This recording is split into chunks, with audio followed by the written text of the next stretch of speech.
Umidjon. Uyda ham yo'q. Oyoq kiyimi ham yo'q. Ittalabda qayerga ketdi ekan bu mol. Hammomni ham ko'raychi.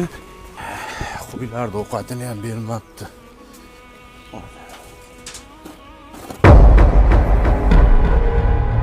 Umidjon!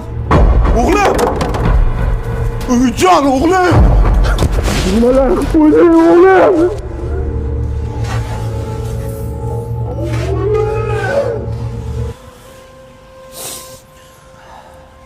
Aka, siz burni o'tgan mumkinmi? Mayli. Endi hozir aytish juda xijolatligi, domlam aytishdi. Qarzi bo'lsa aytinglar deyishgan xijolat bo'lib o'ziga aytib qo'ymoqchi edim. O'g'lingizni ishxonadan jinni qarzi bor edi. Ye? Qancha edi qarzi? $2000 qoladi. Ye, qancha?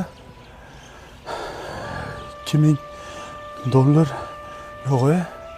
Hamma aka, siz qilmang. Pulingiz bo'lganda beraverasiz. Rahmat, baraka toping. Ishxonaga borishim kerak, odam qarab turadi. Mayli. Rozi bo'ling.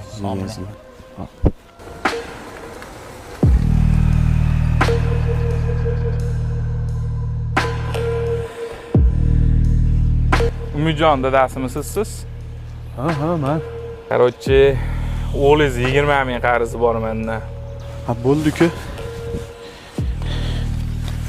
Ana aka, qolganiga roziman. Siz ham o'g'lingizga o'xshab g'alchamisiz ham aka? 20 ming so'm emas, $20,000 deyapman. Nima deyapsiz siz? Qanday uncha pulni qarzga olish mumkin sizdan? Nimaga olganini bilmayman-u, tilxat yozib berib, uyingizdagi dokumentlarni berib olgan. 1 yil bo'lyapti. 3 kun muhlat so'radi, bugun 2-kun. Qarochi ham aka, sizga 2 kun muhlat. $50,000 sizni bo'yningizda. 2 kundan keyin kelaman pulni olgani, bo'lmasam uyda bo'shatib qo'yasiz. 50 ming? Hozir 20 ming deb turibsiz-ku. Endi olganiga 1 yil bo'ldi. Foiz tug'atdi. Bizning ishimiz shu. Qarochi 50 ming to'g'rilab qo'ying. Kelaman 2 kundan keyin.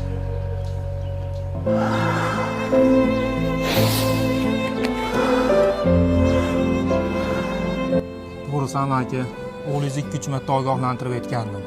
Bu o'yinda o'ynamagin deb. Ko'pchilik bu o'yinda orqasidan qarzga kirib ketyapti degandim. Bilganini qilib o'ynadi. Shuning orqasidan shuncha qarz ketdi. Qanaqa o'yin o'ynardi? Futbollarga pul tikardi. Onlayn qimor o'ynardi. Maraz. Endi bildim o'zingni nimaga osganingni.